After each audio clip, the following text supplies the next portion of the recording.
Estamos ao vivo então, sejam muito bem-vindos. Essa é a nossa live número 274, nessa tarde de domingo. Se estiverem me vendo bem e me ouvindo bem, me avisem aí através dos comentários. E aí, pessoal, como vocês estão? Chegamos então a mais uma live e vocês sabem que eu venho falando já há algum tempo aqui sobre alguns temas, né, que são recorrentes aqui nas nossas lives, né?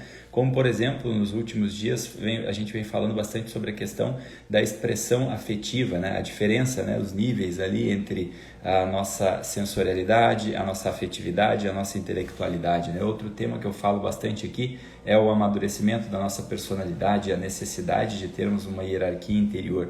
E aí, devido a esses últimos temas que eu trouxe, né, sobre a questão do cumprimento do dever e tal, a gente sair um pouco dessa questão do afeto interior, de ficarmos olhando o tempo todo para o nosso umbigo, de querer que as pessoas nos deem atenção, nos deem o nosso amor.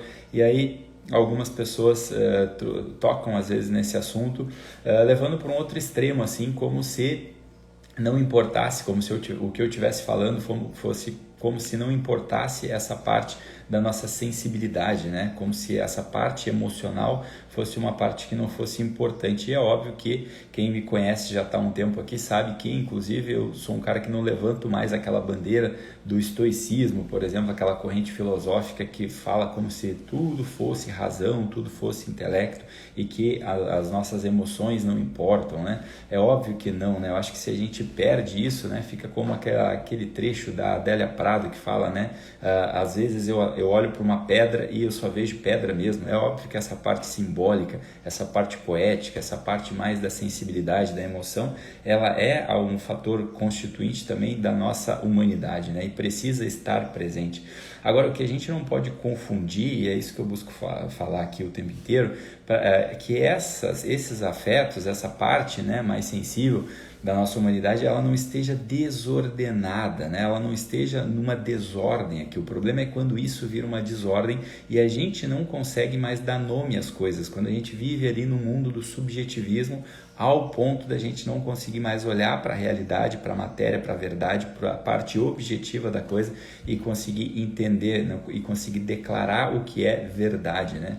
Então, é nesse sentido que eu venho falando aqui sempre sobre essa parte, né, da importância do nosso intelecto e da não confusão, né, de um modo da gente conseguir ordenar esses afetos para que essas paixões elas não estejam desordenadas e tomando frente às nossas decisões de um modo que nos atrapalhem de conseguir enxergar aquilo que realmente está acontecendo, né?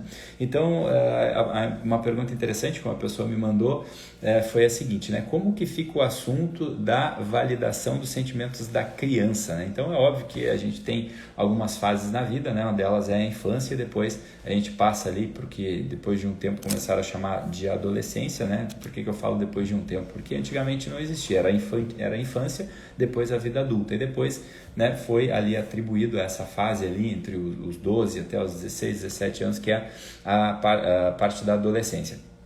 Aí a gente precisa entender que existem diferenças em determinadas fases da nossa vida sobre como essas emoções se manifestam, né? Então, por exemplo, se nós pegarmos lá do começo, né, um bebezinho. Num bebezinho, né, num recém-nascido, tudo é uma única expressão maciça, né? Então, para ele ali, né, para o bebê, como que ele se comunica, como que ele se manifesta no mundo, né? É totalmente através do prazer ou do desprazer, né? Ou ele está, dependendo ali, tu faz ali uma gracinha, ele ri, né? Todos sempre com a mesma expressão, o riso dele é sempre a mesma expressão. Por outro lado, né, se ele está ali com a fraldinha cheia ou se ele está com fome, ele chora, o choro é sempre igual. Então, nessa fase, os afetos eles são totalmente ali como se fosse uma expressão única, né, uma expressão maciça, né? Então, esses são os afetos do bebê, né? Agora, quando a gente vai um pouco mais para o lado da infância, né? Quando a criança ela já cresceu um pouquinho, né? Ainda não está na fase de adolescente ali, não é certo assim a gente dizer que validação de sentimentos é dizer, por exemplo, olhar para uma criança e dizer assim, quando ela está chorando, né? Olha, chora mesmo, viu? Chora, você tem que chorar mesmo, coloca para fora. É óbvio que isso não é uma coisa que a gente deve dizer para uma criança, porque com isso eu estou sendo insensível, óbvio que não. Porque não é dessa forma que a gente ajuda aquela criança que está sob nossa responsabilidade a entender o que é o processo interior que está acontecendo dentro dela. Então, nesse sentido, a gente deve muito mais, né, conseguir extrair daquela criança através de uma conversa, né, para entender qual é o processo que está se passando ali dentro da cabecinha dela que faz com que essa manifestação emocional se dê, né? Ficar só dizendo assim, não, olha, né, porque se eu não falar isso eu vou ser insensível, então não, tem que chorar mesmo, né?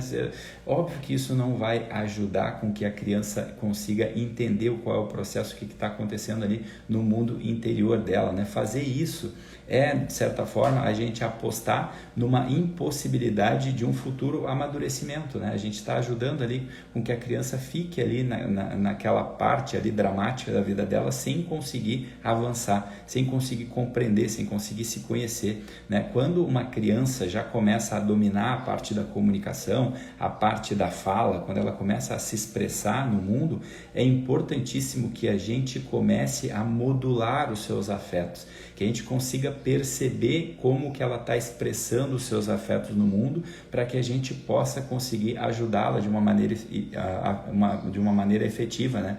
Essa manifestação bruta ali do que está acontecendo com ele, né? Não é reprimir o choro, não é ficar dizendo para a criança também, não chora, engole esse choro. Jamais, né? Eu sou uma pessoa totalmente contrária com que as pessoas façam isso, né? Mas o que eu estou falando aqui é de conseguir modular esse afeto, entender quais são os momentos, né? O que estava acontecendo, né? Logo no momento anterior em que leva ela a chorar, o que é que ela estava sentindo, qual era o ambiente que ela estava, quais eram as pessoas que ela estava naquele momento, para que a gente comece a perceber ali como que esse afeto está se manifestando, justamente para que ele não fique de uma forma desordenada quando ela vai crescendo, né? Então, a gente tem que entender isso, né? Quando a gente não é mais um bebezão, que tudo é ali, né? Aquela expressão maciça, é óbvio que a gente começa a ter uma expressão de choro, a ter uma expressão de afeto em situações diferentes, né? Isso vai começando a se diferenciar, e ficar atento a isso é importante, né? Se o nosso filho ainda é um bebê, é normal que ele fique chorando, né? Ele vai chorar por causa daquilo que eu estava falando lá no começo, né? Ou ele está ali passando por uma situação de desprazer, uma situação de desconforto, seja, né, a fraldinha cheia, ou seja, de repente porque está com fome, aí é óbvio, é super normal um bebê chorar. Agora, quando ele vai avançando, né? Quando ele vai avançando na sua idade, na sua infância, entrando na adolescência, não é normal a gente ficar dizendo chora mesmo, e também nem ir para o outro extremo, para de chorar, engole esse choro. Nenhuma das coisas são adequadas, né, para que a gente consiga compreender.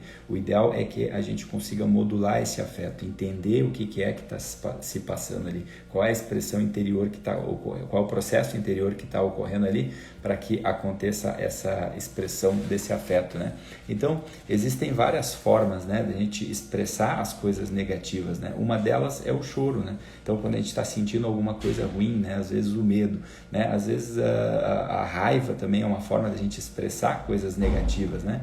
Então, às vezes a pessoa está sentindo uma certa culpa, e aí esse afeto não é expressado, né? Ele não é ali colocado para fora, por assim dizer, né? A pessoa não externaliza e não consegue muitas vezes entender o que é aquele processo. Isso muitas vezes, inclusive, acaba consequentemente virando um tipo de doença, né? Uma doença física, que acaba sendo decorrente daquela não expressão daquilo ali, né? Daquele não entendimento, daquela não compreensão, né? Agora, é óbvio que a gente precisa entender, né, quais são os momentos em que isso é adequado ou não. Imagina vocês aqui um general ali, né, que está ali comandando ali os seus comandados, e aí tem uma notícia ruim, ele é o primeiro a chorar. É óbvio que não é adequado para um general, para uma pessoa que está ali liderando várias outras pessoas, que ele se coloque dessa forma. Então, o que eu estou querendo trazer aqui é que a gente consiga ordenar esses afetos, entender quais são os momentos em que eles estão sendo adequados, aqueles momentos que eles não são e que eles são inadequados, e conseguir entender ali, principalmente quando se trata de um jovem, de um adolescente, de uma criança, a gente entender por que isso está se manifestando e ajudar ele a conseguir ter essa compreensão, né?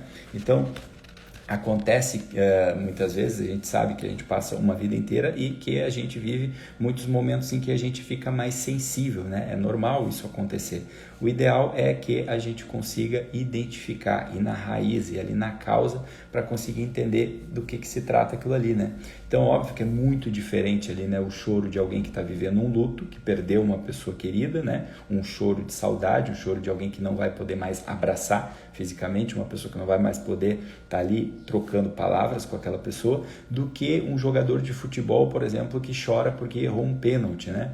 Então, muitas vezes o choro, ele acaba vindo, muitas vezes, como uma antecipação de uma cobrança, né? Então, às vezes, se a gente observar, muitas vezes pode estar acontecendo isso no dia a dia, né? Uma pessoa que vai ali e começa a chorar para que ela evite uma posterior cobrança de alguém, né? Então, a gente viu isso numa final de Copa do Mundo ali, onde um jogador de futebol errou um pênalti e aí ele começou a chorar, ele se derramou em lágrimas ali e aí depois ele desativou ali os seus comentários na rede social, né? Então, é tipo uma antecipação, né?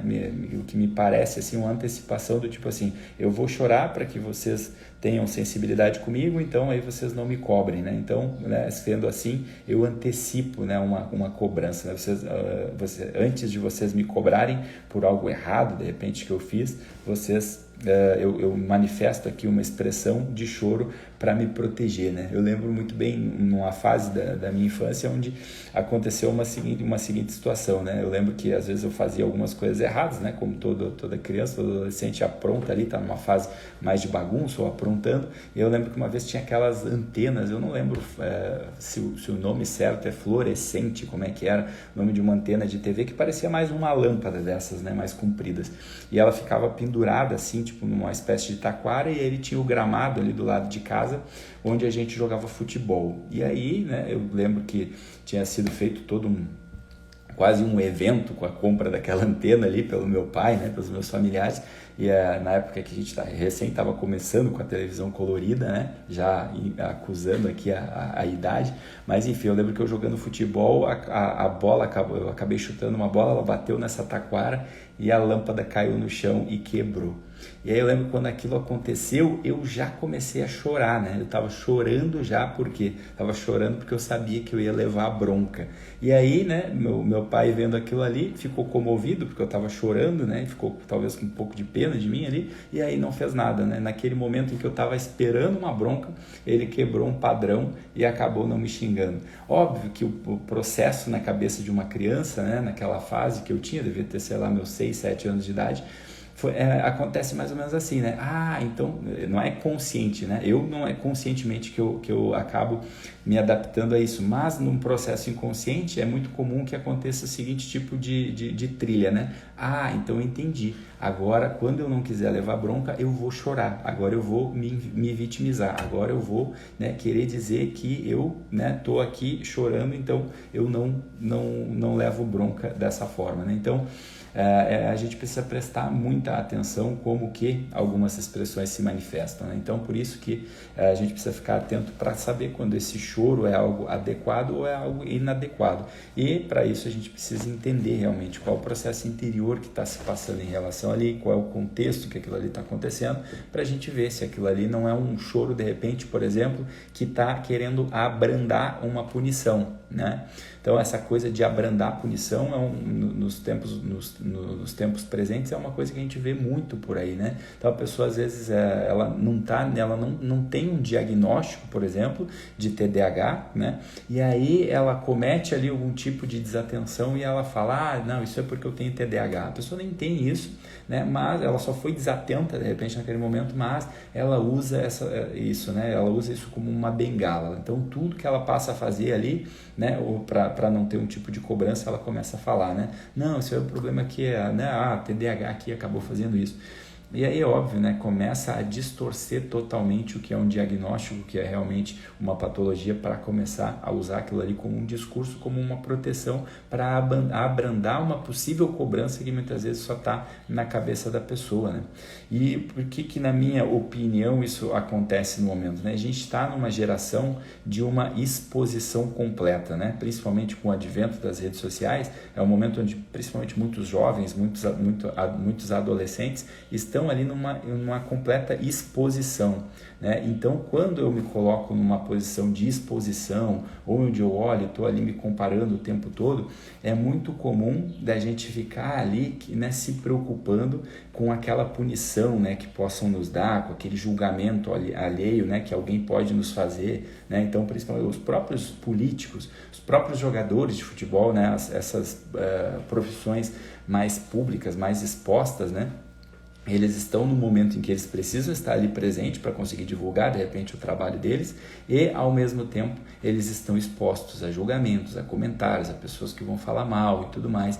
Então, muitas vezes, esse movimento de tentar abrandar, né, uma culpa é muito comum, né? Eu me coloco aqui chorando para me mostrar, de repente, sensível, para que vocês não fiquem aqui me punindo. Então, a gente precisa cuidar muito, né? Principalmente quando a gente é responsável por crianças, por adolescentes, por jovens, né? Tem que ter um cuidado com esse tempo desse subjetivismo que a gente está vivendo, né? Onde o subjetivismo, né? Aquilo que está vivendo ali, que eu estou vivendo ali internamente, ele começa a ser muito mais importante do que as coisas objetivas, do que a realidade exterior, né? Então não é invalidar, entenda, para a gente fechar aqui esse assunto e ficar muito claro a minha posição em relação a isso, né? Não é um estoico, né? Que ali cortaram a sua perna e é só uma perna, né? Isso é uma bizarrice sem fim, né? Isso é óbvio que não é ser um ser humano, né? Ser um ser humano é saber que a gente é constituído também de emoções, né? E emoções às vezes inclui uma manifestação como, por exemplo, o choro, mas não é invalidar aquilo que a gente está sentindo, mas é sim conseguir se orientar no mundo, né? Entender que as manifestações de sentimento, de emoções, elas têm, né, uma função biológica na nossa vida, elas estão querendo nos trazer um tipo de mensagem, né? Como, por exemplo, se você está triste, existe alguma coisa errada na sua vida que você precisa corrigir. Se você está, né, muitas vezes, né, triste, obviamente, né? Mas se você está, muitas vezes, ali com medo, você precisa entender se aquele medo é uma proteção ou se ele é simplesmente uma barreira que está ali na fase dos teus pensamentos, né? Se você está com raiva, você precisa entender que tem algo ali te impedindo de chegar onde você quer, e aí onde você vai canalizar essa raiva, né? Vai ser em cima das pessoas que mais te amam ou é para conseguir superar aquelas barreiras que estão ali na tua frente? Por isso que nessa parte é importante a gente ter a tal eu não gosto desse nome, né? Porque eu acho que deram uma distorcida muito grande em relação a isso, mas sobre a tal da inteligência emocional, mas sim um domínio emocional, né? E dominar as nossas emoções é conhecer, né? Conseguir entender, né, o que está por trás daquilo ali, né? Conseguir entender, dar nome desses processos, né? Eu fiz uma live lá no começo falando, às vezes a gente não sabe diferenciar o que é fome do que é raiva, né? Às vezes a gente fica com raiva das pessoas, mas a gente está só com fome, aí vai ali, come um carboidrato, de repente porque estava muitas horas sem comer e pronto, a raiva passa. Então a gente precisa conseguir começar a se orientar em relação aos nossos afetos, e para isso a gente precisa usar a nossa inteligência. Ela é a que está operando, ela é a que está na frente de tudo, né? Através dela, sim, a gente vai saber corretamente onde colocar as nossas paixões, né? Naquilo que é bom ou naquilo que é mal, naquilo que é certo ou naquilo que é errado.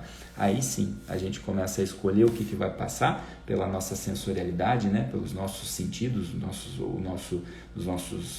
nossa visão, a nossa audição, e aí a gente começa a escolher o que vai entrar, e isso vai começando a ser feito de uma forma ativa e consciente, de um modo que a gente ordene os nossos afetos, e lá em cima, no topo da pirâmide, está a nossa intelectualidade, a nossa razão, tendo o controle dessas situações, né? Fazendo um caminho justo, um caminho do meio, um caminho correto, sem, né, se perder, né? Sem ficar ali como uma pessoa reativa, né? Se alguém vota em alguém contrário a mim, se alguém tem uma posição partidária, eu já saio querendo xingar, já saio querendo ter um tipo de reação. Se alguém dá uma opinião contrária à minha, eu já saio ali, né, agindo através da minha simpatia ou através da minha antipatia, né? Se eu faço alguma coisa errada ou se alguém, né, me olha de cara feia, eu já saio ali chorando, me derretendo em lágrimas, né? É importante que a gente consiga ordenar esses movimentos dentro da gente para que a gente consiga entrar nesse processo de amadurecimento do qual eu falo e dessa nossa necessidade de termos uma hierarquia interior, né? De entender o que é o mais importante, o que é o menos importante, o que é o mais adequado e o que é o menos adequado. Dessa forma, a gente ordena essa nossa expressão afetiva inclusive, tá bom, pessoal? Espero que tenham gostado dessa live, né? Assistam mais vezes, compartilhem com outras pessoas e foi a nossa live número 274 nesse domingo. Amanhã, se Deus quiser, estaremos aqui novamente cedinho para a nossa live 275, tá bom? Um grande beijo, fiquem com Deus e até a próxima. Tchau, tchau.